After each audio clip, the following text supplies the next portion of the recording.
Hello everyone, welcome to Math World. This video is to discuss Cambridge International AS and A-Level Mathematics Paper 3, which is the Pure Mathematics 3 for May-June 2024, and the code is 9709/32.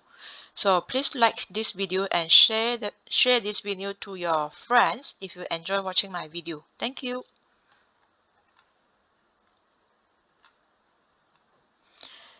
Now for question number 1a, sketch the graph of y equals to modulus of x minus 2a, where a is a positive constant. So first of all, to sketch the modulus graph, I will ignore the modulus sign first, which means I will be sketching y equals to x minus 2a. So now, since this x is with degree 1, therefore it is a straight line, hence we just need 2 points. So I will let x be 0, my y will be negative 2a, and then when my y equals to 0, my x is going to be 2a. Okay, so now I will sketch based on these 2 points. And remember, for the modulus graph, it will be always positive for the y values. So which means for this negative value, I will reflect it later on. So since your a is positive value, that means x equals to a is positive value. So let's say this is 2a. Okay, and then y equals to minus 2a, this is minus 2a. Then now I get 2 points. So when you join these 2 points, the graph on the below the x-axis will be dotted line. Okay, so above the x-axis will be solid line. Then now I will reflect the negative or the dotted line onto the x-axis, right? Therefore, negative 2a becomes positive 2a. So then this is my modulus graph.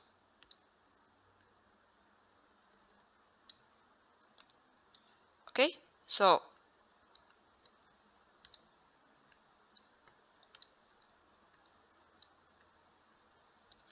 this is y equals to magnitude of or modulus of x minus 2a. This is modulus, right? It should be a straight line.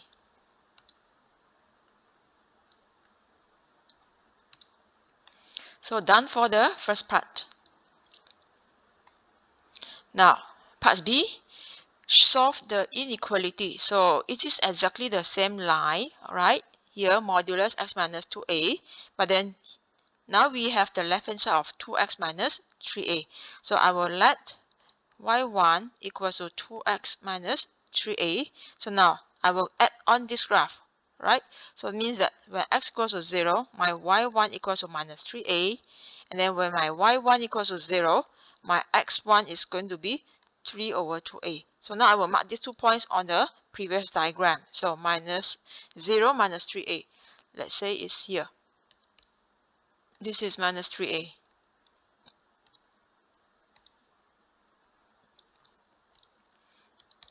So this is my first point. And then my second point is x1 equals to 3 over 2a and the y equals to 0. So here is 1a, right? Let's say this is 1a, this is minus 2a, minus 1a. So 3 over 2a is basically 1.5a, which is here. So now when I draw these 2 green points, right? So you will be getting this.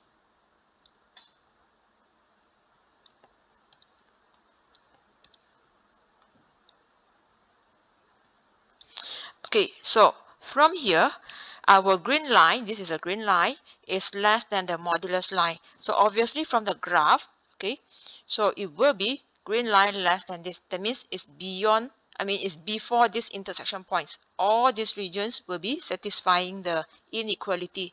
So now just for information, since this part is a reflection of the dotted line, that means the equation for this line is basically y equals to negative of x minus 2a. So negative of x minus 2a.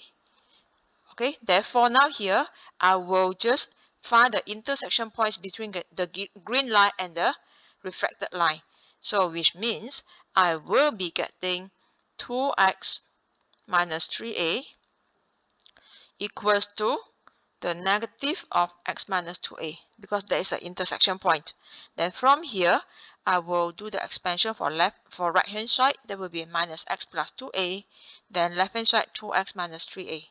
Now the minus x move to left side and the negative 3a move to right side.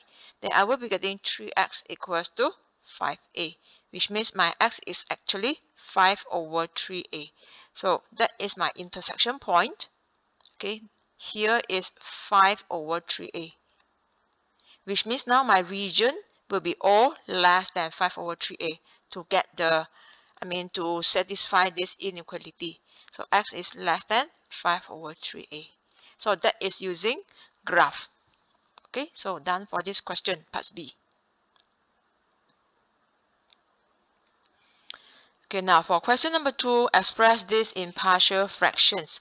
So now for partial fractions, make sure it is proper rational function. Proper rational function means that the degree of x in the numerator and denominator should be less than, the degree of the x in the numerator should be less than the denominator. But now we look at here, both are degree 2. Therefore, this is called improper rational function. So to solve improper rational function, we need to carry out the polynomial division. So that is our first step. So 6x squared minus 9x minus 16 divided by the denominator. So now my denominator is actually the divisor. Now to get 6x squared from 2x squared, you multiply with 3. So you will be getting 6x squared minus 3 times 5 is 15. So 15x. Then 3 times negative 12, it will be negative 36. And now you minus. So first term will be 0. Second term is minus 9. Minus means plus. So minus 9 plus 15. That is going to be 6x. Third term minus 16 minus 36. That is plus 20. Now as long as the degree of the term right now, the degree of the x at this moment is less than the divisor. Because here degree 1. That means you can stop the polynomial division. Okay. Which means now here I will just write this is basically equals to 3 is our quotient, then plus remainder, this 6x plus 20 is the remainder, then over the divisor. So 2x squared minus 5x plus 2. So now, not plus 2, minus 12. So now my partial fractions will based on this proper rational function. And first of all, I will factorize the quadratic in the denominator. Then you will be getting x minus 4 times 2x plus 3. Okay, then here equals to, now since you have two linear factors, the partial fractions will be constant over first linear factor plus another constant over the second linear factor. So now to get the unknowns, right, so we will just compare to the left side in order to get the same denominator on the left hand side. So which means when you compare with the left hand side now, I need to times with 2x plus 3 for the first term and divide by the same term so that you are getting same denominator. So for the b over 2x plus 3, okay, I have 2x plus 3, so I need to times with x minus 4. Now here, just ignore the denominators, right? Because now you are getting all same denominators. Just ignore all this and consider the numerators, which means you will be getting 6x plus 20 equals to a times 2x plus 3 plus b times x minus 4. Okay, then now to get the a and b, you have two methods. Either you use expansion and then you form two equations, solve the simultaneous equations, or I will just use substitution method. So I will just let the factor be 0. Okay, so when I let 2x plus 3 equals to 0, that means my x is going to be negative 3 over 2. So now substitute x by negative 3 over 2 into this whole equation. That means now I get 6 times negative 3 over 2 plus 20 equals to a. So the a will be a times 0 because I let the bracket be 0. Then it will be b bracket negative 3 over 2 minus 4. Alright, then from here, basically you are getting 11 equals to minus 11 over 2b. Therefore, your b is going to be negative 2. Now find the first b value, and then to find the a, let the other factor be 0. So means let x minus 4 be 0, which means your x is 4. So now replace, again refer back to this equation. So 6 times 4 plus 20 equals to a times 2 times 4 plus 3. That means now here you will be getting 44 equals to 11a. Hence, your a is 4. Now, your final answer basically referring to this part. Okay, probably you can just write down this first. So maybe here I will just draw a line to separate it. So now I will write 6x plus 20 over x minus 4 times 2x plus 3. So that will be a over, look at here, a over x minus 4. So my a is 4. So it will be 4 over x minus 4 plus b. So the b is negative 2. So never write plus and minus. Just simplify it into negative 2 over then the second factor. Now final answer. Okay, go back to the original question.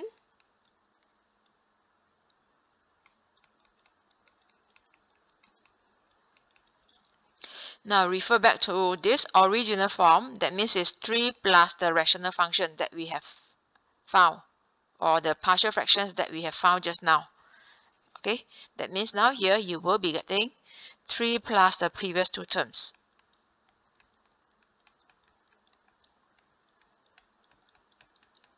So that's all for this question.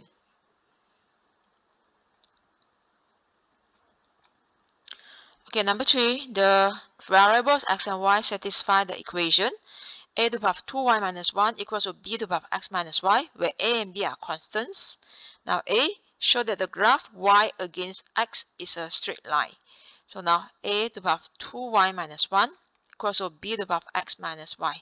So now we will take log both sides because you need to make sure y against x. So I take log both sides. Now refer to the log formula, log a to the power of b, that is b log a, provided the b is the power of the a, or index of the a. So now 2y minus 1 can be brought down because that is the power of a on the left side, and x minus y is the power of b on the right hand side. And now here just do expansion. So 2y log a minus 1 log a equals to x log b, then minus y log b. So now the y log b on the right side will be moved to left side, and this minus log a will be moved to right side. So here I will be getting 2y log a, okay, then plus y log b, because I need to group the y, then equals to x log b plus log a. And for the left hand side, factorize the y. So you will get 2 log a plus b. And then for right side, just rewrite. So to make sure it is a straight line means that you must get y equals to mx plus c. Okay, because y against x. So now here, your y equals to, this 2 log a, you can just write, it is log a squared. Okay, so probably I will just write y of log a, because the 2 is just for a. So sorry, I missed out the b here.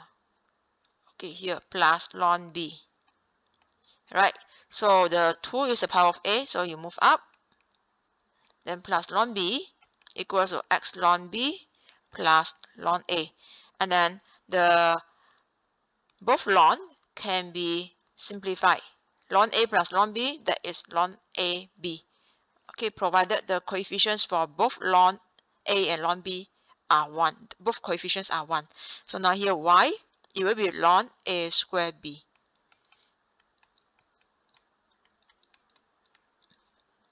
Okay, then now my y is x log b over log a squared b, then plus log a over log a squared b.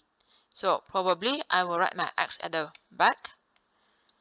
This is x and this is plus. So Therefore, right, it is in the form of y equals to mx plus c. Okay, that is my straight line. So it means straight line.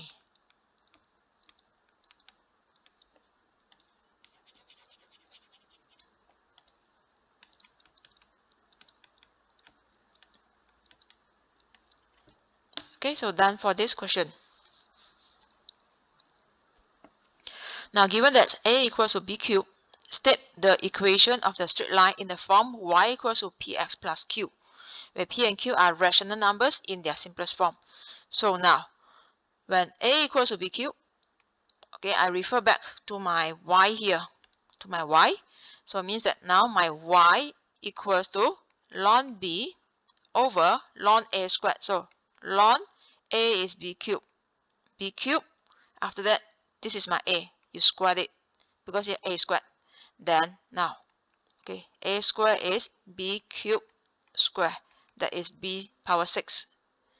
Probably here I will just direct write b power 6. It will be better. Then another b. After that x. Plus ln a. So ln b cubed over ln a squared b. This is from a. So ln, again a squared is b6. Then you multiply with b. So from here, I will be getting ln b over, now b power 6 times b, it will be b power 7. This is ln b cubed over ln b power 7. Now you need to get this form, px plus q, where p and q are rational numbers. So now we have this formula. Whenever you see the degree, the power here, you can just bring it down. Okay, that means now the power 7 in the denominator can be brought down. So I will get ln b over 7 ln b x plus ln b cubed, that is 3 ln b. Then over ln b power 7, 7 ln b. So now the ln b can be cancelled off. Okay, therefore I'm getting y equals to 1 over 7x plus 3 over 7. So that's all for this question.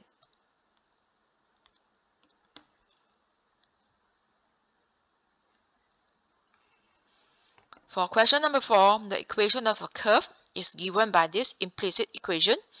Find the gradients of the tangent at the point where y equals to 1. So gradients of tangents is basically dy over dx.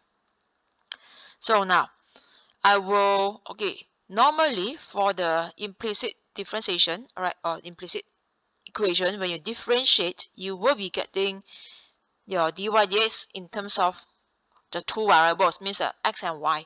So now you are asked to find the gradients when y equals to 1. So it means that I need to find out what is my x value first, when y equals to 1, before I get the dy dx.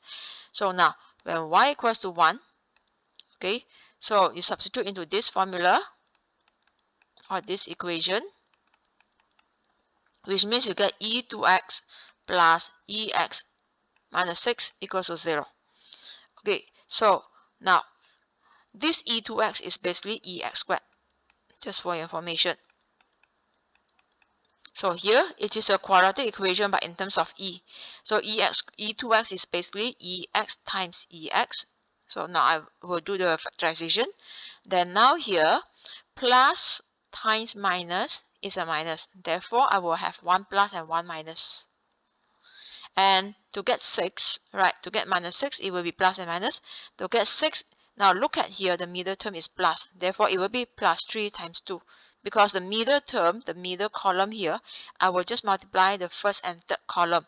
That is going to be plus 3ex, then minus 2ex. So when you do expansion, the first column, e2x, the third column, when you multiply, you get minus 6. But the second column, you plus, that will be plus ex. So exactly the same quadratic equation. And now the factors will be cross multiplication. Okay. So that means now here you will get ex minus 2 times ex plus 3 equals to 0. So multiplication of two terms equals to 0 means that either first term equals to 0 or second term equals to 0.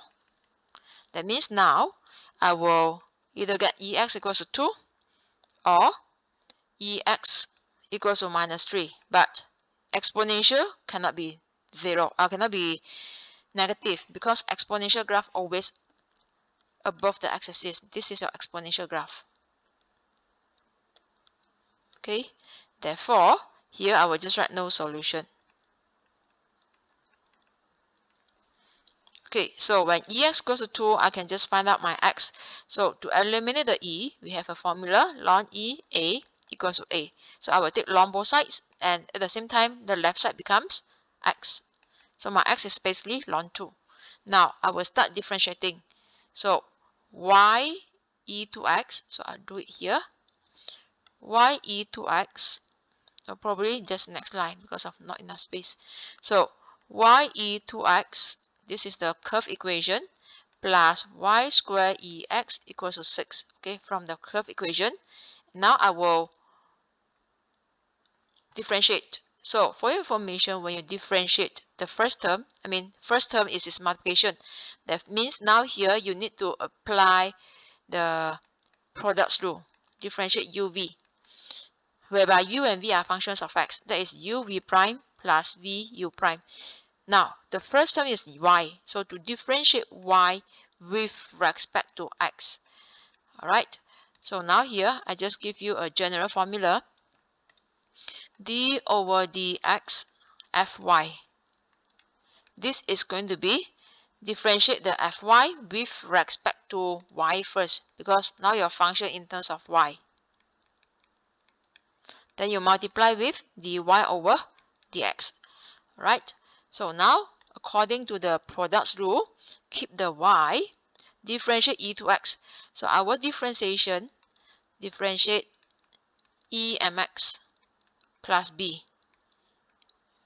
Okay, that is e mx plus b. Rewrite the whole e, differentiate mx plus b is m.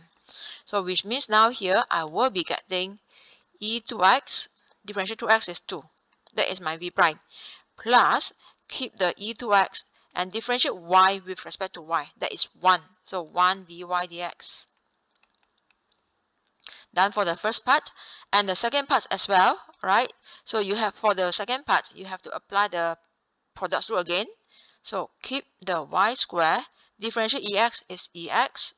Then plus, keep the ex, differentiate y squared now with respect to y. That is 2y, then dy over dx. And the 6 becomes 0. Okay, so here I will write equals to 0.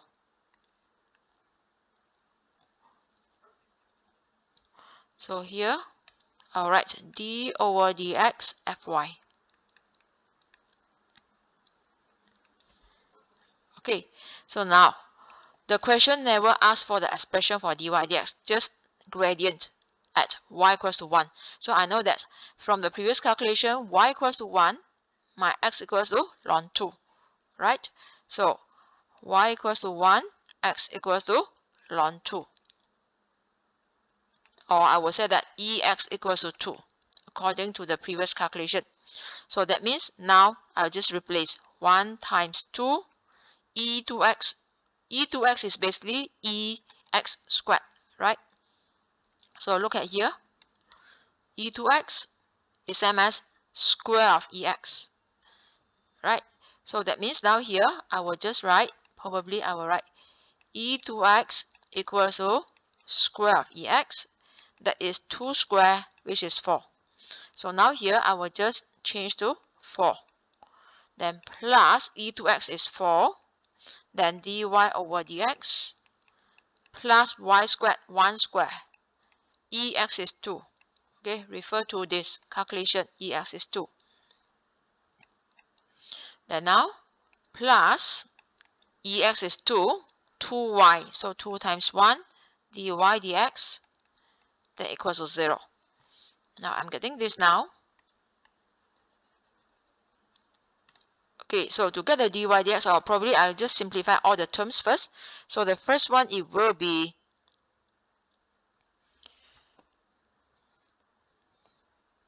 it will be 8 plus 4 dy dx plus 2, then plus 2 times 2 is 4 dy dx, then equals to 0.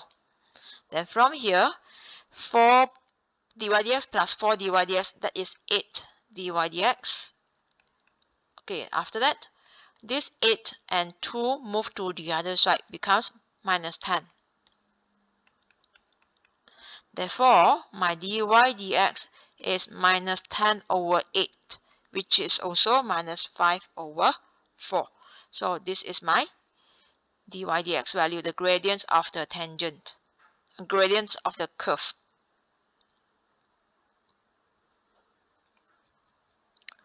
Question number 5a. It is given that the equation e2x equals to 5 plus cos 3x has one root.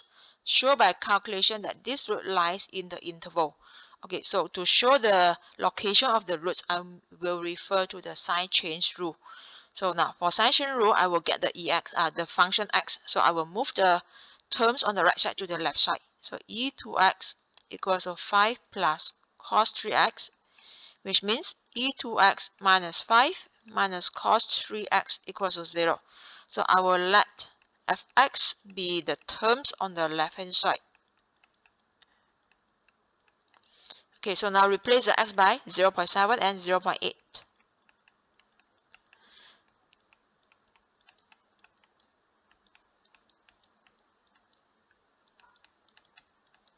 Okay, so for this calculation, cos of this value, you have to leave your answer in radians mode.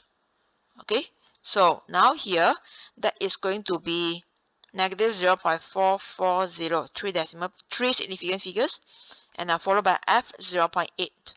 Then get exponential 2 bracket 0.8 minus 5 minus cos of 3 times 0.8. Then this is going to be 0.690. Okay, the f 0.7 is negative and the other one is positive. So from here, I will just write f 0.7 less than 0 and function of 0.8 is greater than 0. There is a sign change.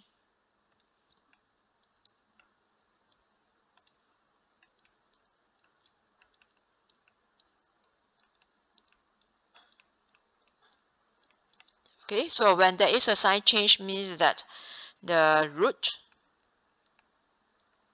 lies in 0.7 and 0.8. I mean, in between these two values.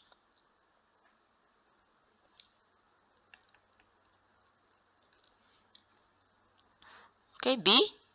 Show that if a sequence of values in the interval given by the iterative formula, this is a formula, if this formula converges, then it converges to the root of the equation in part A, which means you need to start with this formula and prove until the equation in part A. Alright, so it means that I need to get e2x as a subject. So which means, first of all, ignore all the subscripts n and n plus 1. So x equals to half ln 5 plus cos 3x. So now I need to get e2x. Okay, so which means I times the whole equation by 2. So left side is 2x, right side just left the ln. Now to eliminate the ln, okay, ln a, I take e both sides. Okay, so e ln a, it will be a. So that means I will be getting e2x equals to e ln 5 plus cos 3x. So then for the right hand side, the e ln will be cancelled off. Okay, just like this formula. So which means e2x equals to 5 plus cos 3x. So that is the equation in part A. Right, so shown.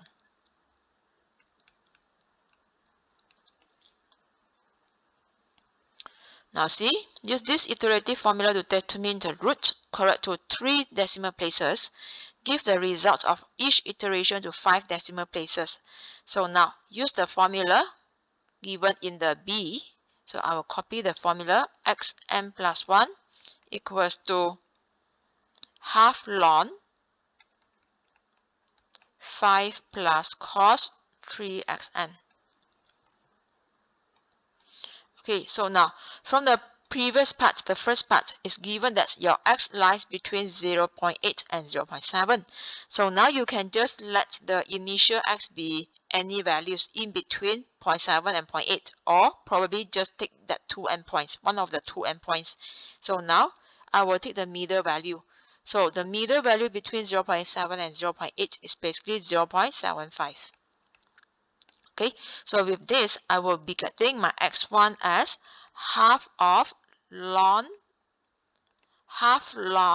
5 plus cos 3 times 0.75. Remember, because of the cos, this is still in radians mode. Okay, so now here, I will be getting my answer equal to 5 decimal places. That is 0.73759. And remember, we need 3 decimal places for final answer, which means now you check. These are the 3 decimal places, so it's different from the initial value, which means we need to continue for next calculation. That is half ln 5 plus cos 3 times 0.73759. Okay, then here you will be getting 0.74094. And now again, the 3 decimal places are different when you compare with the previous x. So now, my next x, x3, that is half ln 5 plus cos 3 times 0.74094. Then here is going to be 0.74003. And now, check the 3 decimal places. So these 3 decimal places are same as previous. Okay, so I know that from 09 drop to 003, which means now I will just write down my solution. It approximates to 740. That is my root.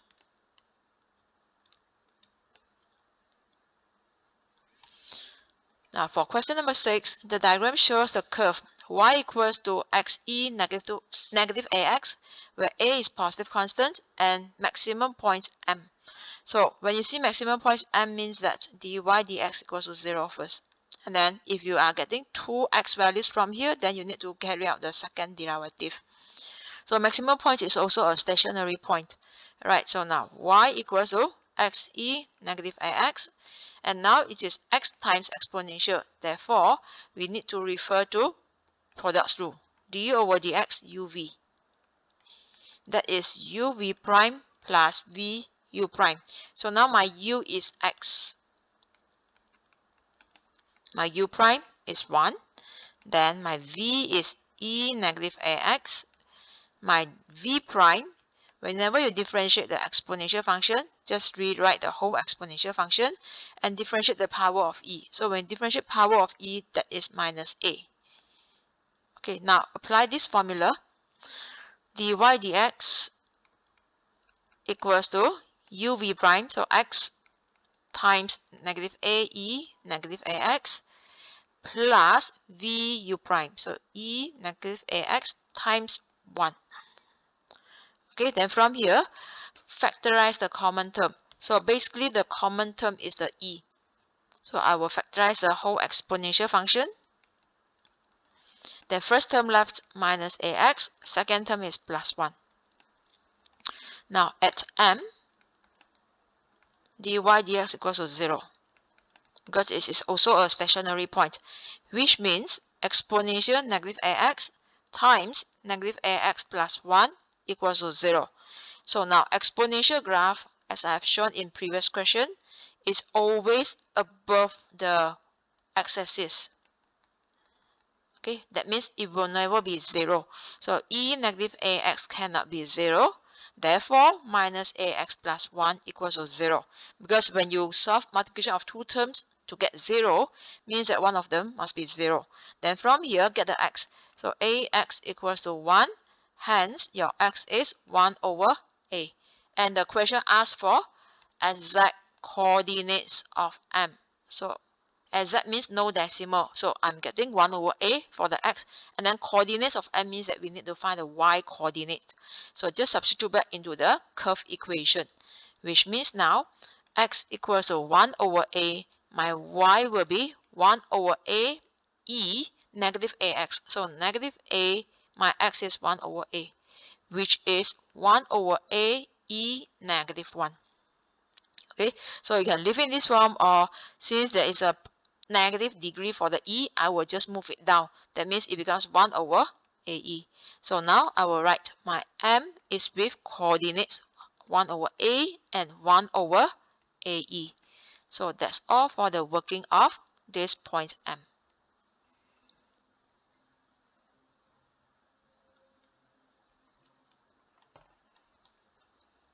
Okay, now b, find the exact value of the integration.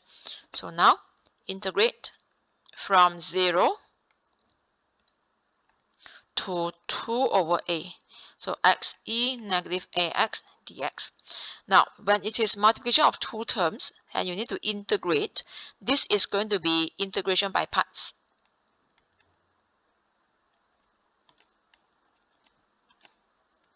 Because both terms are from different types of functions. So integration by parts is basically integrate u dv dx, that is uv minus integrate v du over dx. This is a formula. If with limits ab, then you just add on the limits accordingly. Right? So which means now here you have to make sure you can integrate and differentiate the other function. So which means now my u is x. Okay? Then my du over dx is 1. So x is algebraic, so it must be u. Then dv dx is exponential negative ax. So your v is to integrate e negative ax with respect to x. So what to do is when you integrate exponential function, use this formula. This is exponential mx plus b. Differential mx plus b, that is over m, and then plus c. This is how we integrate the exponential function.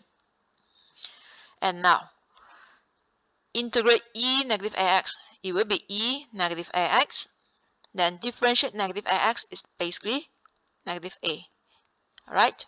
So now here, just use the formula, integration by parts. It will be u dv dx, or uv. So I'll get x times e negative ax over negative a. This is my uv. Limits from 0 to 2 over a minus integrate from 0 to 2 over a v du dx. So v du dx. Alright, multiply. So that means you'll be getting exponential negative ax over negative a dx.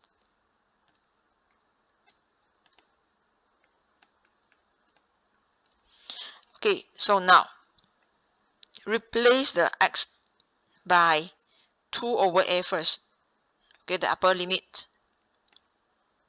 At the same time, for the first term, this minus a is a constant. I will just factorize out. And same goes to this integration. This minus a, I will move out. So from here, I will get this is negative 1 over a. Then replace the x by 2 over a. So this x becomes 2 over a. The exponential negative a times x. X is 2 over a. Then you minus, remember here is the x, right? These two are the x. So you replace the x by 0. So everything is 0. Now, for the integration, here is minus, and this is minus a. So when I combine both together, it will be plus 1 over a. Now left integration of exponential function. Again, the result is over here. So e negative ax over negative a. Limits from 0 to 2 over a. Okay, so now, from the first term, basically, okay, this a and over a cancel off. So I will combine all these terms into negative 2 over a squared. Then the e negative 2. Okay, this term left e negative 2. I will just move it down. Becomes e squared because of the negative degree. Then this minus a combined with the previous term, that will be negative 1 over a squared. Left the e. So replace the x by 2 over a. So which means actually you are getting this whole term. So I will get negative a 2 over a minus e power 0. Then now here I will get negative 2 over a squared e squared minus 1 over a squared. Okay, again, the a cancel off, so you get e power negative 2. That means now here I will move it down. It becomes 1 over e squared. Then minus e0 is 1. So now you just do expansion and simplify all. So here I will get negative 2 over a squared e squared. This minus half minus 1 over a squared times into the bracket. So it will be 1 over a squared e squared. Then again times to the minus 1. It becomes plus 1 over a squared. Now I will just get the same denominators for all. So a squared e squared. First term left minus 2. Second term is minus 1. Third term you need to times with e squared over e squared. So it means that it is plus e squared. So end up with minus 3 plus e squared over a squared e squared. So this is the exact integration.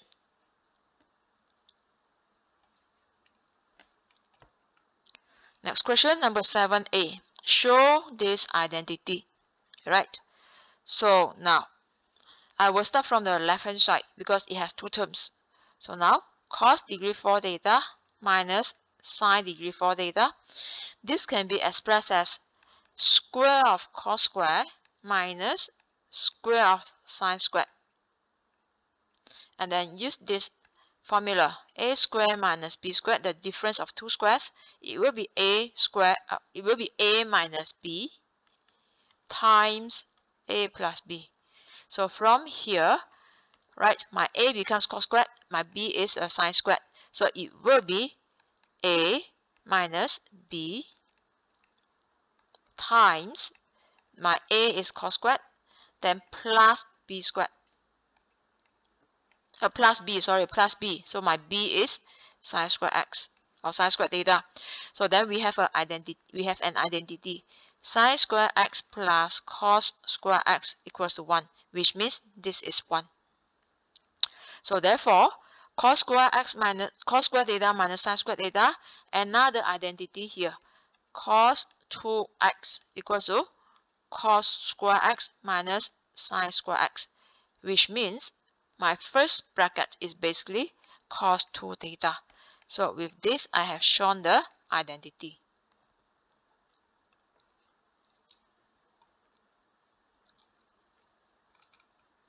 Okay, now B, hence means use a previous identity. Find the exact value of this integration. So just now we have proven that cos degree 4 theta minus sine degree 4 theta is cos 2 theta. So I'm going to change this to cos 2 theta later on. So now let me rewrite the whole integration first.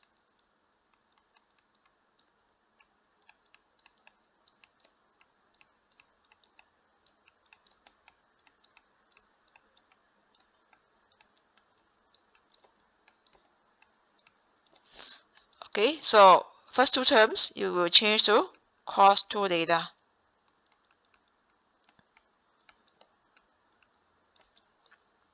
And then plus this 4 sine squared theta cos squared theta, I will write square of 2 sine theta cos theta.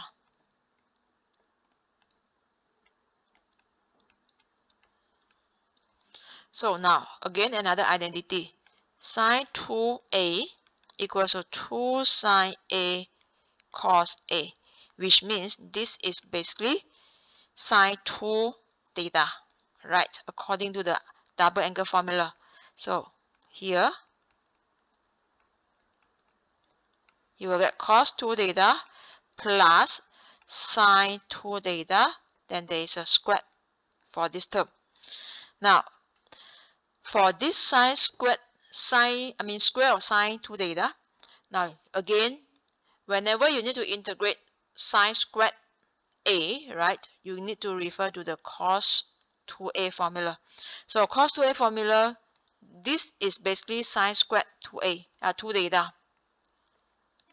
Therefore, I will refer to 1 minus 2 sine squared theta. Okay, so if I rewrite, this is basically minus pi over 8 to pi over 8 cos 2 theta plus sine squared 2 theta. Okay, now get sine squared theta or sine squared a, because here I wrote a, here should be a on the right side. Okay, get sine squared a as a subject means that this whole term move to left side to get positive, and then the cos 2a move to right side to get negative value. So which means now here I'll get 2 sine squared a equals to 1 minus cos 2a. Hence my sine squared a, it will be half of the right hand side. And now when I compare, here is a, this is 2 theta, which means now my a is 2 theta. Therefore, the formula here needs 2a. 2a becomes 4 theta. Okay, so which means now here I will change this to cos 2 theta plus half of 1 minus cos 4 theta, because that is 2a. And now with this, you can integrate. So when you integrate cos 2 theta, it will be sine 2 theta over 2 plus this half, you can just leave it outside. Integrate 1 with respect to theta, that is theta, minus integrate cos, it will be positive sign, rewrite the 4 theta, and over 4. Now limits from minus pi over 8 to positive pi over 8. Okay, now when you look at the question here, we need to find exact value for the integration. Means that your final answer must be exact value. Okay, there's no decimal, which means now here I will replace my theta by pi over 4 first. So first term, instead of I write sine 2 theta over 2, I will write half sine 2 theta. Okay, then plus this half remains, then pi over 8 minus the 1 over 4, I will just take it out, because 1 over 4, sine 4 theta over 4, the over 4 I will rewrite as 1 over 4, sine 4 times pi over 8.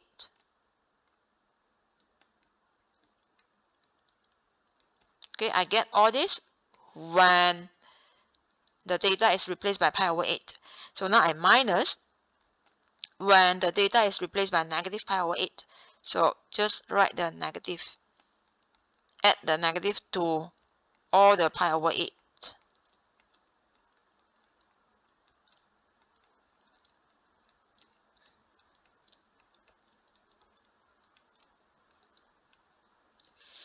Okay, so now first term, that is half sine pi over 4. Sine pi over 4, you can just press your calculator. That is sine pi over 4. Okay, sine pi over 4, this is going to be 1 over square root 2. Okay, then plus, this is half, so just times in, I get pi over 16. Then minus half times 4, 1 over 4, 1 over 8. Sine pi, 4 pi over 8, this is sine half pi, right? Probably I will just write down first before I calculate like this, then it will be easier. Okay, so this is going to be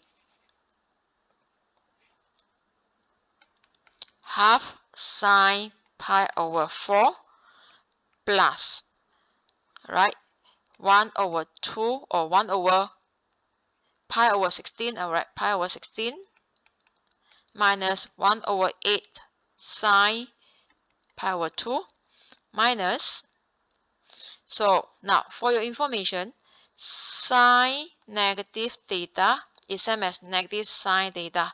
So that means this is negative sine pi over 4.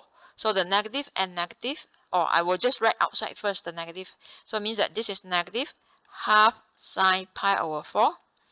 Okay, then here times in negative pi over 16. Then plus and minus, it will be minus 1 over 8. But again, sine negative is same as negative sine. So it will be negative sine half pi. Okay, so now here, so I will get, this is half. Sine half pi, 1 over 4 pi, that is 1 over square root 2. Plus pi over 16 minus 1 over 8. Sine half pi is 1. So this minus, bring it in, it will be plus half of 1 over square root 2. Okay, then here, just times in. So the second term, minus minus is a plus. So plus pi over 16. Third term, minus minus minus is a minus. 1 over 8 times 1. Okay, so now, when you look at all these terms, first term and the fourth term can be combined.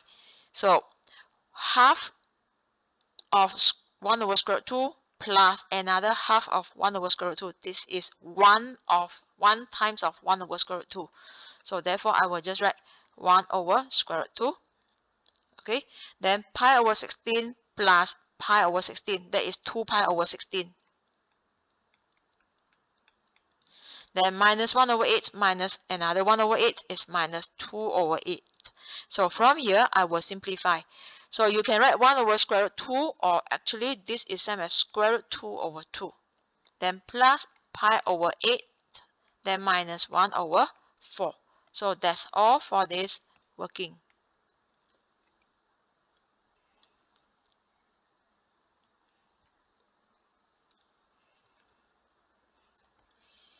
Question 8.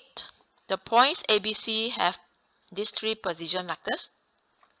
Where O is the origin, the line L1 passes through B and C. Find the vector equation for L1. Let's say here B, this is C.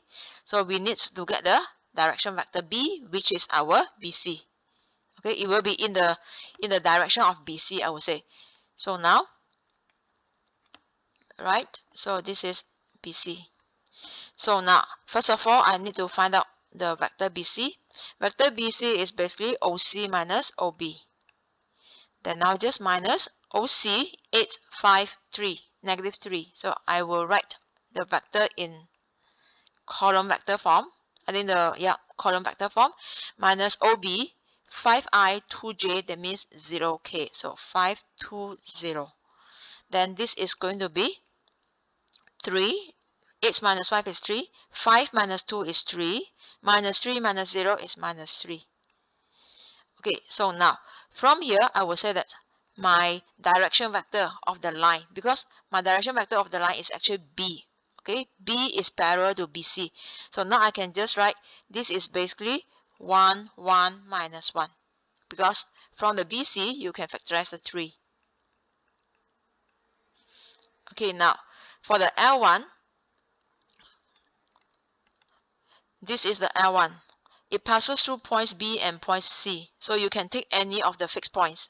So probably I will just write R1 equals to OB plus TB.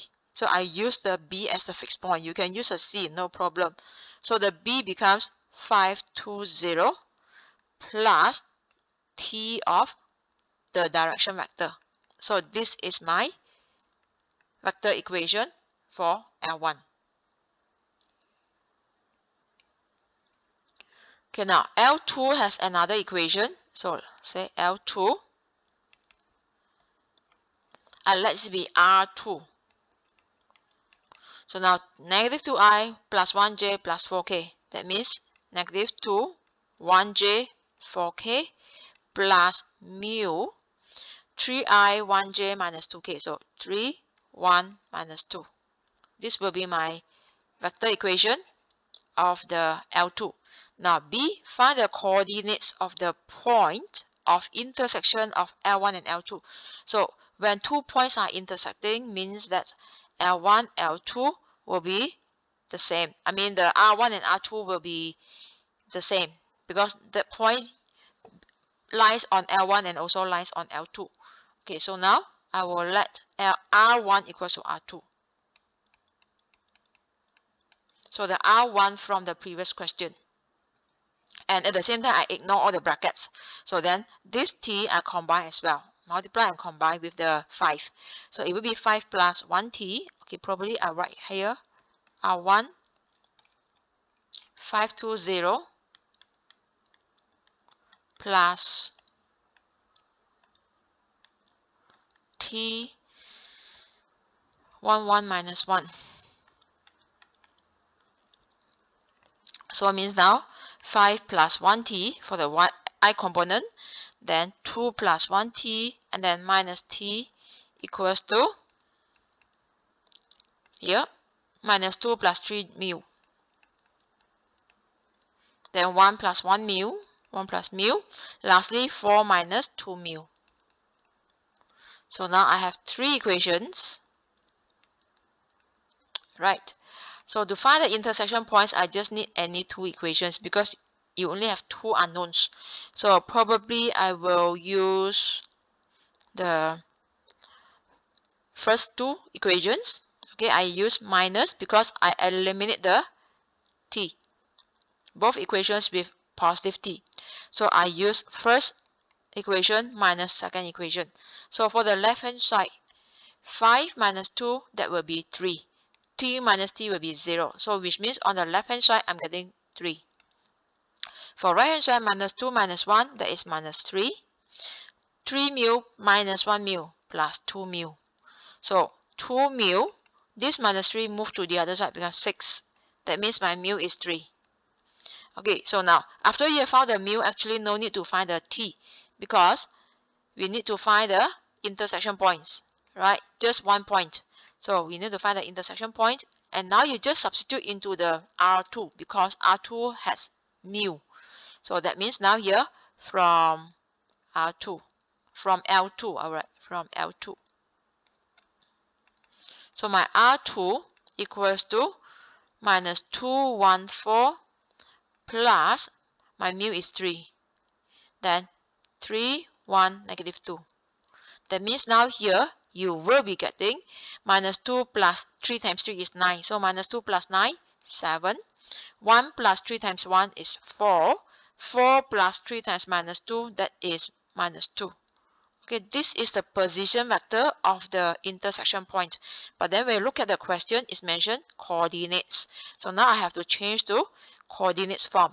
So point of intersection equals to 7, 4, and negative 2. So these are the coordinates of the intersection points.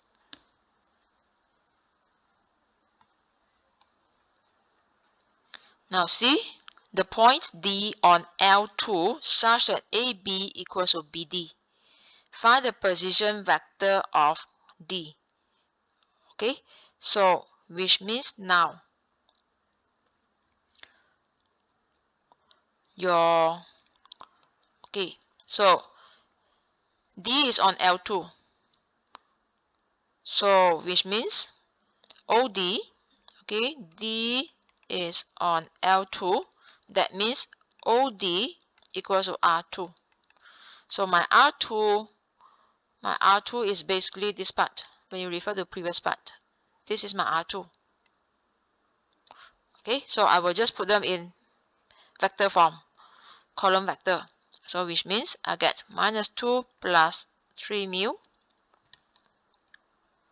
1 plus mu, 4 minus 2 mu. That's my OD. Okay, and then it's mentioned AB equals to BD. So AB equals to OB minus OA. Refer back to the question. OB is 520. Okay, OA is minus 2i, 1j, 4k, so minus 214. So I will replace all this in my calculation. That will be 520 minus negative 214. So when you calculate 5 minus 2, 7. 2 minus 1, that is 1. 0 minus 4, minus 4. That is my vector AB. And now it's mentioned AB equals to BD. Basically, this AB and BD means the magnitude because there's no arrow and they are not bold. Okay, which means these two are distances or magnitude. So now I need to find out the BD. So before I find the BD, probably I can just write down my AB, the distance. This is same as the magnitude of vector AB. So magnitude is counted using square root of sum of square for each component. That means you get 7 square plus 1 square plus negative 4 square. Then now here, you will be getting square root of 66. So now my BD equals to OD minus OB. Okay, so OD is over here.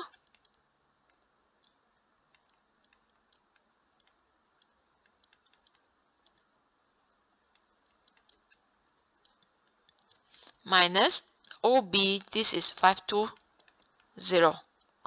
And now when I simplify, this is going to be minus 2 minus 5 minus 7 plus 3 mu. 1 minus 2 is minus 1 plus mu. And then 4 minus 0 is 4 minus 2 mu. Okay, these are the three components.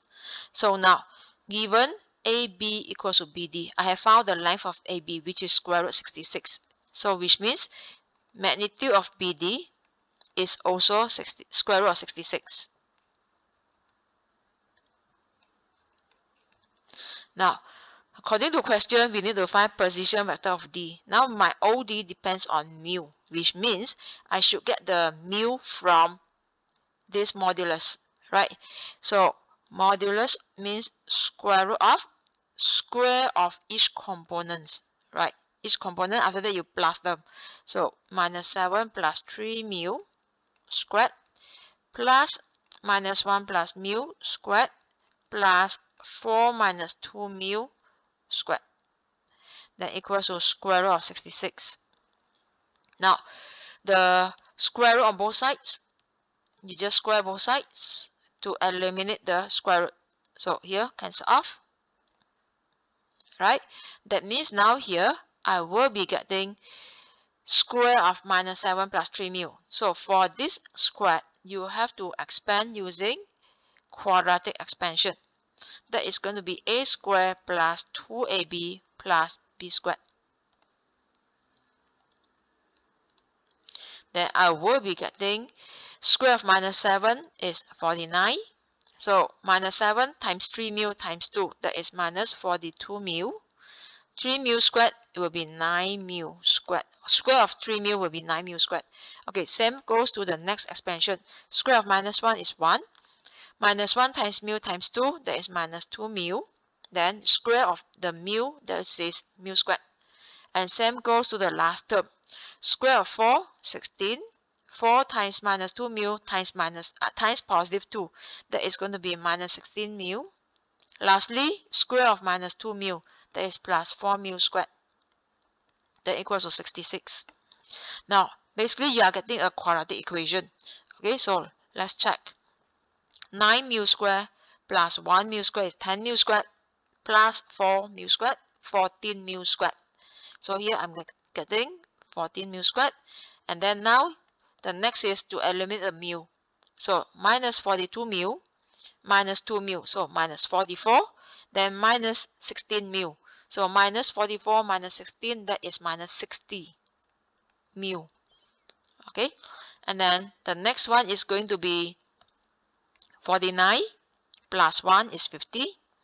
50 plus 16, 66. So this 66 can be cancelled off with the 66 on the right side. That means now everything is cancelled off. All the constants cancel off. That means you will be getting here 0. Okay, and now to get the mu, factorize the common term.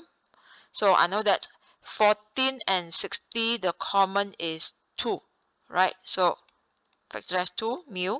Then I will get 7 mu minus 30 equals to 0. So now, either your mu equals to 0 or 7 mu minus 30 equals to 0. So I know that if my mu equals to 0, okay, my mu equals to 0 or mu equals to 30 over 7. Let's check when mu equals to 0. So now, when mu equals to 0 here, look at here, I will be getting minus 214, right? So now let's go back to the question. Minus 214 is basically the OA. That means my D will not be found when mu equals to 0, because when mu equals to 0, that is my OA factor. Okay, which means my OD must with mu equals to 30 over 7. So that means, so now mu equals to 30 over 7.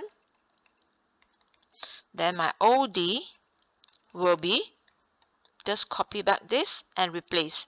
So I will get negative 2 plus 3 of 30 over 7. The next coordinate is 1 plus 30 over 7.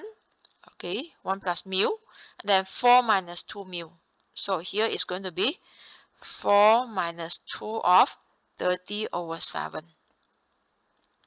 Then this is going to be 76 over 7.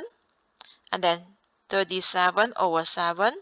And lastly, negative 32 over 7. So this will be your position vector of D. Okay, the question is asking for position vector. So therefore, our solution is done.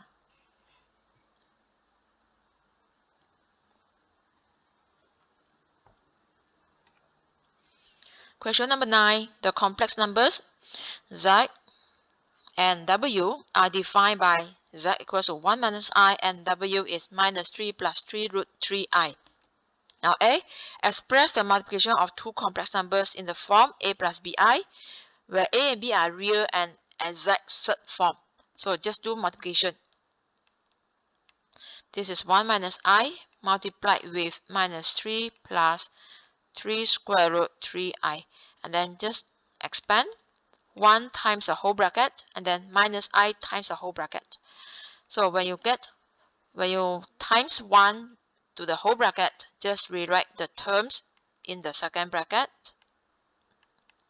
Minus I times minus 3 plus 3i. Minus I times 3 root 3i, that is minus 3 root 3i squared. Now remember, I squared is minus 1. That means this is minus 1. So first and last term will be combined together. That is my real part. Therefore, I will get minus 3 plus 3 square root 3, real part. And then imaginary part, just factorize, just combine the second and third term. That means you will be getting 3 root 3 plus 3i. Okay, so that's all for A. Now B, express express Z and W or omega in the form REI data, where R is greater than 0.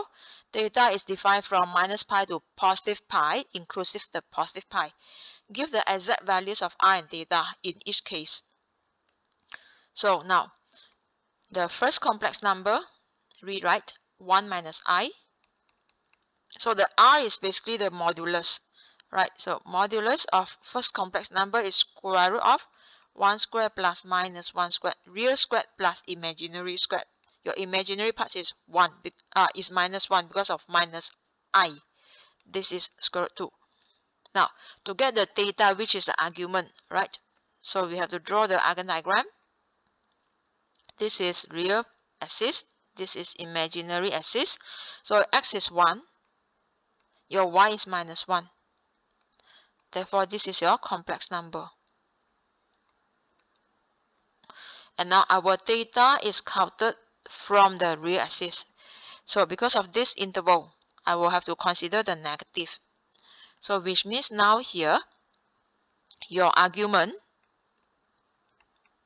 or is represented by theta, that is inverse tangent y over x. Basically, you are getting a triangle. Okay, here is a triangle, right angle triangle. That means here is 1 unit, this is 1 unit. So opposite is 1, this is opposite, this is adjacent. So therefore, I will just write, okay, now the value is minus 1, so it will be minus 1 over 1. Therefore, this is minus pi over 4. Okay, so which means my first complex number is square root 2 e. You need to get I theta. So ei pi over 4. Negative pi over 4. So I will write negative pi over 4i. That is my first complex number.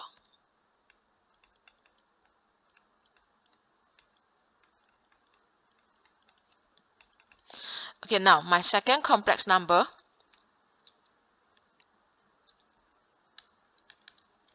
that is minus 3 plus 3 root 3i.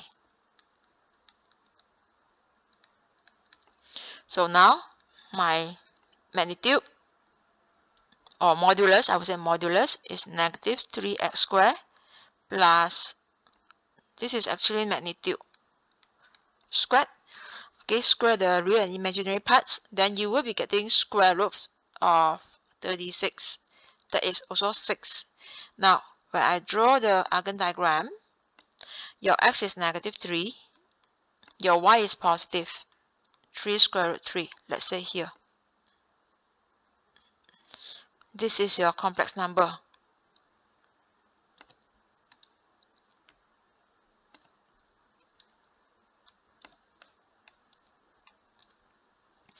Imaginary axis and real axis. Here is 0.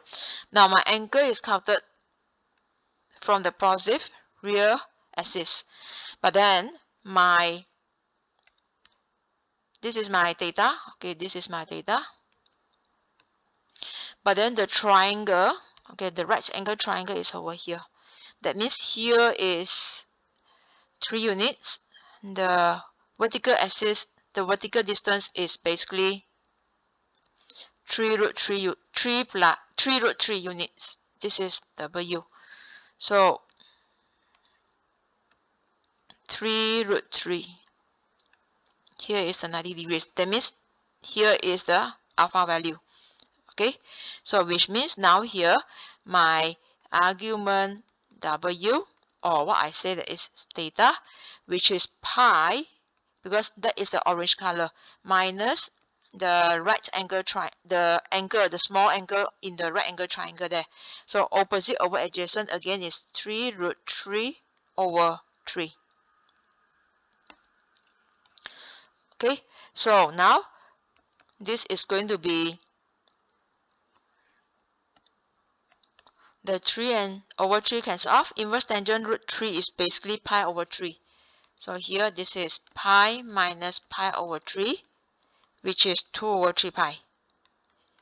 Okay, therefore, your W is basically 6e 2 over 3 pi I. Okay, just for information, just now, when I was doing the z, right, the argument for the z, so the explanation for this minus is because the angle is below it is counted from the below of the real axis, right? If you count from above real axis, that is positive. If below, that is negative. Alright, so done for this part B.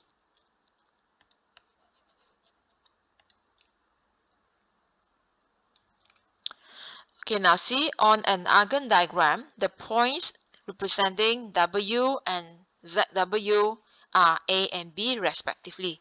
Prove that OAB is an isosceles right angle triangle where O is the origin. Okay, so now let's see your ZW done this value. Okay, so I will write down first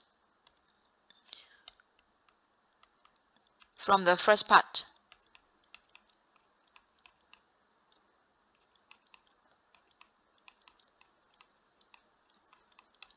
Okay, basically, if you calculate this in decimal, okay, I just want to find out how much is this. This is roughly 2.20 plus 8.20i. Okay, now I need to draw my Argand diagram, okay, to get the idea. So which means, let's say this is imaginary axis, and then my point, this will be my point B, corresponds to this complex number. Okay, my point A corresponds to W. So the W is basically minus 3 plus 3 root 3i.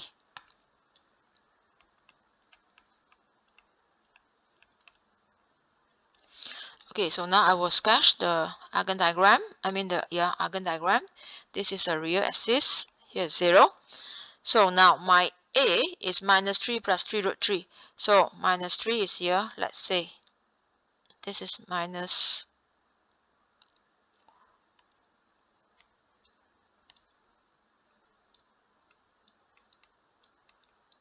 Okay, then 3 root 3. 3 root 3 is between 4 and 6.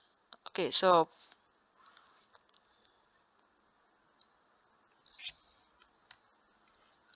and here is 8. So 1, 2, 3, 4, 5, 6, 7.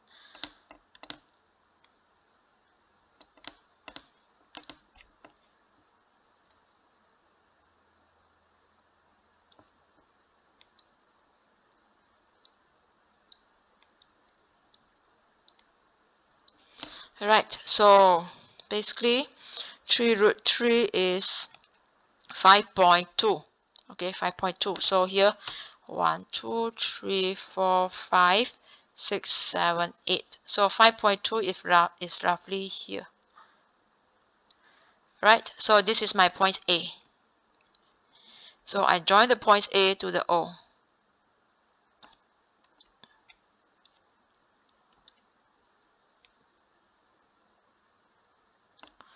This is my origin. So now my B is with coordinates 2.2 and 8.2. So let's say here 1, here 2. So 2.2 is roughly here, then 8.2. Okay, this is my point B.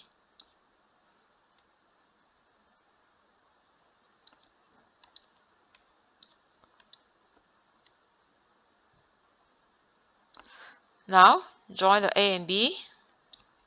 Okay, so now I need to show that OAB is isosceles. So isosceles is basically you have two equal sides. Okay, right angle means the angle, right angle triangle means it is 90 degrees. Okay, where O is the origin. So what I need to do is, now previously I have found the magnitude of W, magnitude of Z, right? Magnitude of W is 6. So now, since from here I know that the magnitude is counted from the origin, therefore I have found the OA is 6.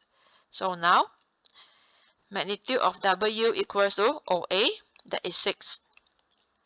So now I need to calculate my OB. Okay, OB. So look at here, the B corresponds to WZ. So means that my magnitude of OB actually is magnitude of WZ. So now here we have a formula. It will be modulus of W, modulus of Z, or magnitude of W times magnitude of Z. So this calculation you can get it from, these two values you can get it from previous part, which is square root 2 times 6. So here I will get square root 2 times 6, that is 6 square root 2. So now I have found two distances, right? This is OB. So obviously OB and OA are not the same. Now I need to calculate what is my AB. What is the length here? So AB,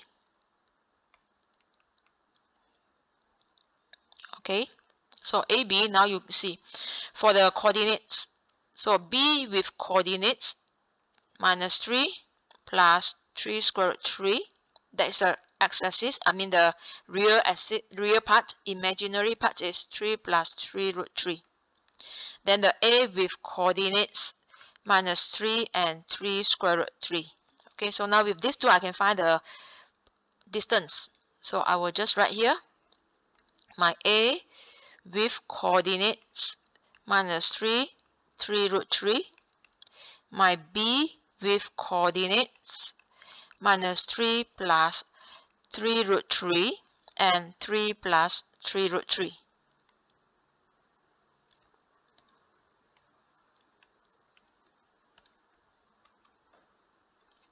Okay, so now I can find the distance of AB. So my AB, this is going to be square root of x1 minus x2 squared plus y1 minus y2 squared. That is the distance formula. Okay, so this is x1, y1, x2, y2. Then now this is AB. So which means you will be getting square root of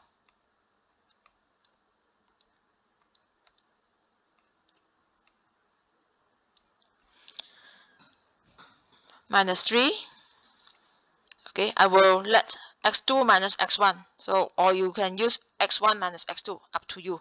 So, plus 3 square root 3, then minus 3 squared it,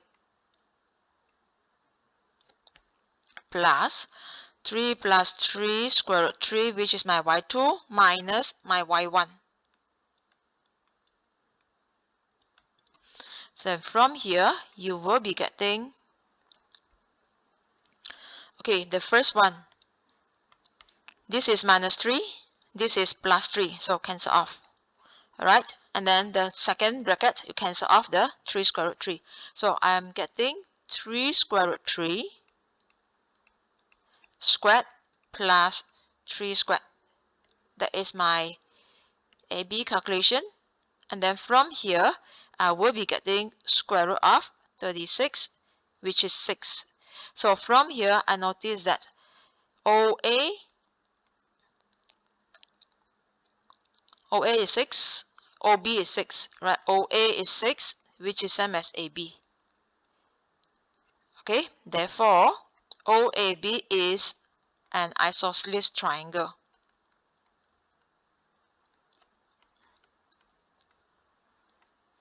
But now we need to prove right angle. Okay, right angle means 90 degrees. So my OB is, okay, my OA, the angle is 2 over 3 pi. That means here is 2 over 3 pi.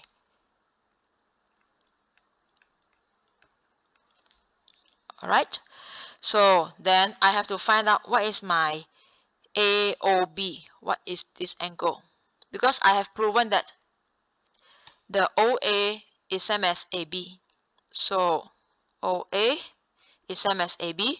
That means these two angles will be the same. Alright, equal angle. That is the properties of isosceles triangle. So now I need to find out what is this. So this angle is pi 2 over 3 pi minus this angle. This angle is actually the argument of B. Alright, the B is basically argument of ZW. So now here I have to find out what is my argument of ZW first. So AOB, okay, I will write AOB equals to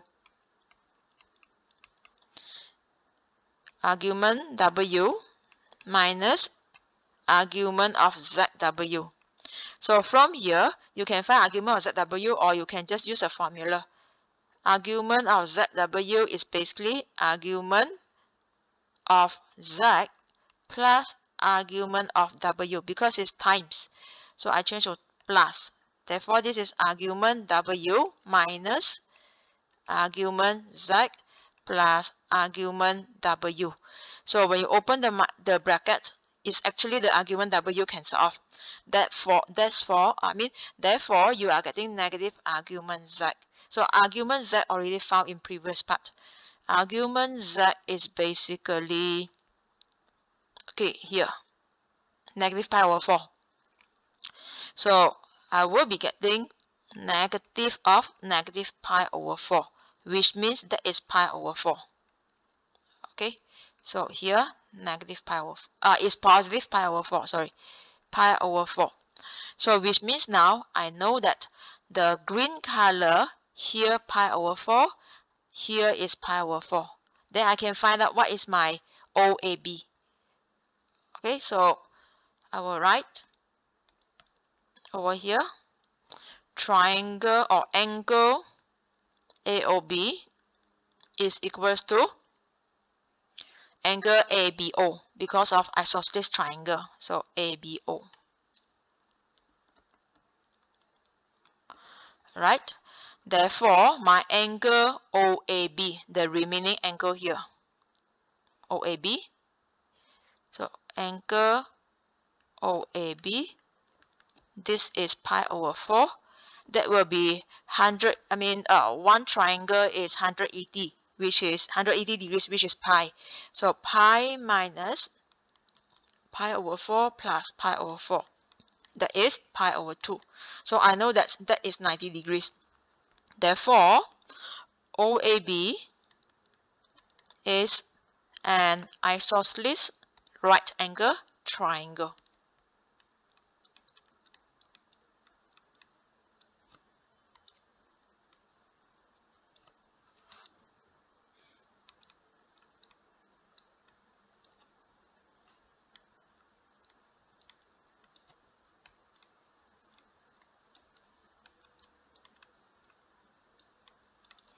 Okay, so this is how we prove it. Now D, using your answer to part B, prove that tangent 5 over 12 pi equals to this. So let's go back to part B. Okay, part B, you have found the Z and W in REI data form. So now we need to prove tangent 5 over 12 pi. Okay, so now you see here, square root 3 plus 1, square root 3 minus 1. So I will write down this first. ZW equals to, just copy down from previous part, which is minus 3 plus 3 root 3 plus 3 plus 3 root 3i. So I will write minus 3 plus 3 root 3 plus 3 plus 3 root 3i. Okay, how do I know I have to refer to this? Because here you see, root 3 plus 1, root 3 minus 1. So when I factorize the 3 from these two terms, here is my root 3 minus 1, and this is my root 3 plus 1. Okay, so that's why I have to refer to the ZW. And then now you need to prove the tangent, which means it's involved argument. So argument for this, it is inverse tangent. Right, this root 3 plus 3 root 3 actually is the points B. Obviously, it is both positive for the real and imaginary parts. Therefore, I will just find inverse tangent imaginary part over real part.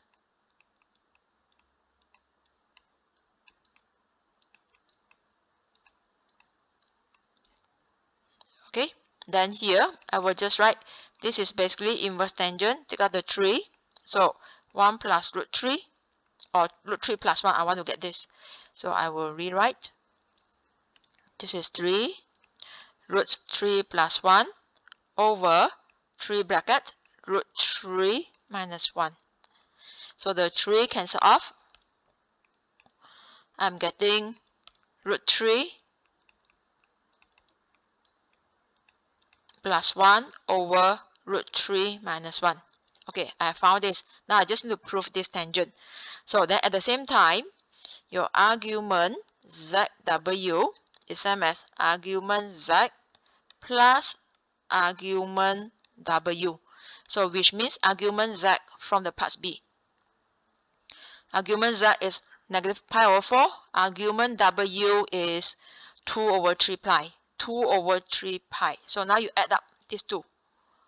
Okay, so minus pi over 4 plus 2 over 3 pi.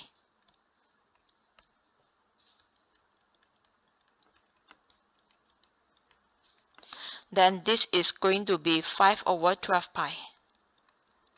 So therefore, right, I will say 5 over 12 pi is inverse tangent root 3 plus 1 over square root 3 minus 1. So the inverse tangent can be moved to the left side. It becomes tangent 5 over 12 pi equals to the division. So this is the solution.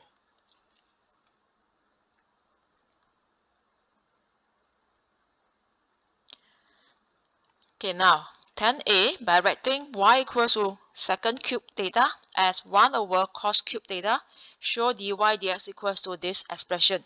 So now my y equals to secant cube theta.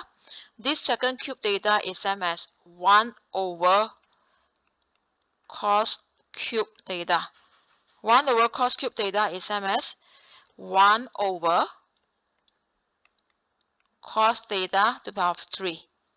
Or I will say that this is cos theta to the power of negative 3. So since this is your y, then I can show the dy dx. So we have a formula here. Differentiate dx fx to the power of n. That is going to be n fx to the power of n minus 1, then f prime x. Okay, this is the power rule. So which means now the minus 3 will be moved down when I differentiate.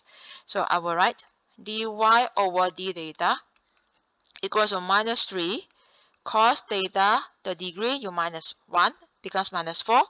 Then when you differentiate cos, that is going to be sine, negative sine. Okay, so now minus 3 and minus becomes positive 3. So I will get 3 sine theta, then 1 over cos theta to the power of 4. That is our second degree 4 theta.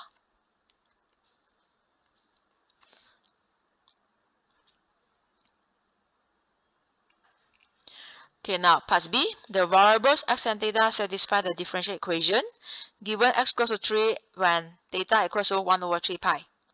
Solve the differential equation to find the value of cos theta when x equals to 0. Give your answer equal to 3 significant figures.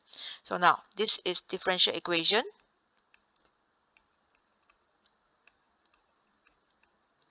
First of all, we need to separate the variables. Now, since the cos theta is the numerator in your dx, d theta over dx means that all the theta should be on the left side. So it means that sine theta, this cos degree 4 theta will be moved to left hand side. Okay, because of the d theta on the left side, in the numerator. That means the sine will be moved to, the x squared plus 9 will be moved to right side. So which means now here it will be divided by cos degree 4 theta d theta that equals to x plus 3 over x squared plus 9 dx, and integrate both sides. Now the left hand side, okay, so this left hand side is basically integrate sine theta cos degree 4. 1 over cos degree 4 is basically second degree 4 theta d theta. Okay, then the left hand side here, the right hand side here, you can split into two integrations. So I will split it into over x squared plus 9 dx, and then here x squared plus 9 another dx. So the first one is x, second is 3. Now from the previous part, okay, look at here. From, I will write from A, I differentiate dy over d theta. My y is secant cube, so I will write differentiate secant cube theta equals to 3 sine second degree 4. So 3 sine theta second degree 4 theta. So which means now here when you compare, here is 1. which means this 3 will be moved to the other side. Okay, so I will be getting integrate sine theta second degree 4 theta d theta, that is 1 over 3 second cube theta plus c. Okay, so now for the right hand side, okay, two terms, I will here left side I will just rewrite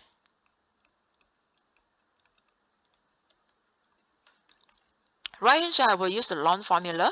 So integrate fx, then numerator f prime x dx, this is ln fx plus c for the first term.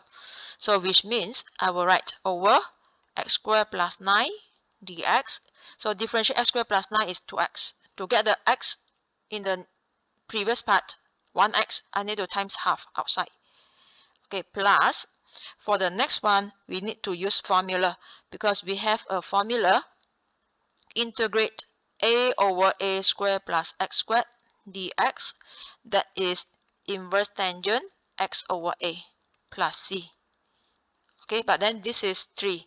Okay, so I know that that is going to be integrate over x squared plus 3 squared dx. This is 3. So it's exactly the same as this inverse tangent formula. Therefore, I will just apply that formula later on. So now, for the left-hand side, the integration will be 1 over 3. Second degree 3. Now, take second degree 3 theta. I do not write this plus c on the left side. My plus c will be on the right side. Supposedly, plus c on right, left, and plus another constant d on the right side. So the c and d, when you combine together, it becomes another constant, that is k. So I don't want to write so many constants, therefore just write plus c at the back later on the right side later on. So for the left hand side, for the right hand side, the whole integration, the first integration is basically half ln of the denominator. And then for the second integration, just use the inverse tangent formula. That is going to be inverse tangent x over 3 because my a is the 3 now, then plus c. And we need to calculate the c value based on the x equals to 3 and pi and theta equals to pi over 3. So now I will write x equals to 3, theta equals to pi over 3. Then my left hand side, that is 1 over 3. Remember, the second is 1 over cos. So I will write 1 over cos pi over 3. Because of cube, I just cube it. Then equals to half ln of my x is 3. So 3 squared plus 9. Then plus inverse tangent of 3 over 3. Then plus c. So now cos pi over 3 here, you cube it. Cos pi over 3 is actually half. So half you cube it, it becomes 1 over 8. So 1 divided by 1 over 8, that is going to be 8. Okay, so this whole value is basically 1 over 3 times 8.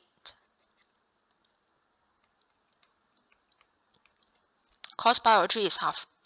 Then equals to half ln 3 squared is 9. 9 plus 9 is 18. Then plus inverse tangent 3 over 3. 3 over 3 is 1. Right? So inverse tangent 1 is actually pi over 4. Then plus. Then equals to c. Oh, plus c, sorry. Plus c. So now to get the c, just move the terms to the left hand side. So now my c becomes 8 over 3 minus half ln 18 minus pi over 4. Okay, so now I will rewrite. So my solution is over here. Just replace a c. That means you will be getting 1 over 3 second cube theta. Then equals to half ln x squared plus 9. Then after that, plus inverse tangent x over 3 plus c. Just copy the expression for the c. So plus 8 over 3 minus half ln 18 minus pi over 4. Okay, so when you refer back to the question, you need to solve to find cos theta when x equals to 0. So then your cos theta equals to 3 significant figures, which means I will not further simplify this, right? I will just let x be 0. At the same time, the second change to 1 over cos. So this means 1 over 3 times 1 over cos cube theta. Second cube theta is actually same as 1 over cos cube theta, or 1 over cube of cos theta. So it's the same. So now replace the x by 0.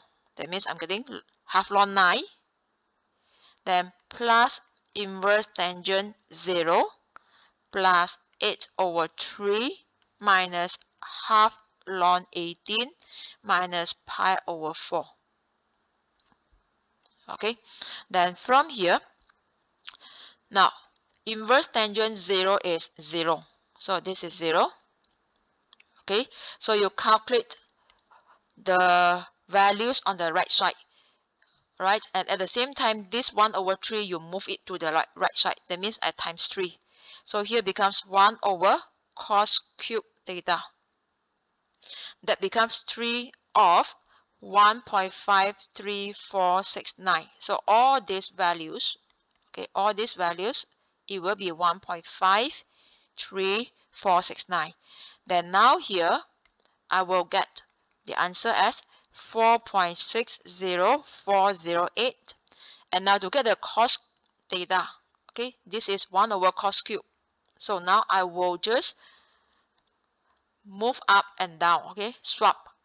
Or I will say the cos cube theta move to right side, and then the 4.60408 will be moved down. So which means my cos cube theta is basically 1 over 4.60408, and then this is getting 0.2172. Now your cos theta will be the cube root. So 0.2172 cube roots of this. And now leave your answer equal to 3 significant figures. Then you will get 0.601. Okay, so done for the cos theta value.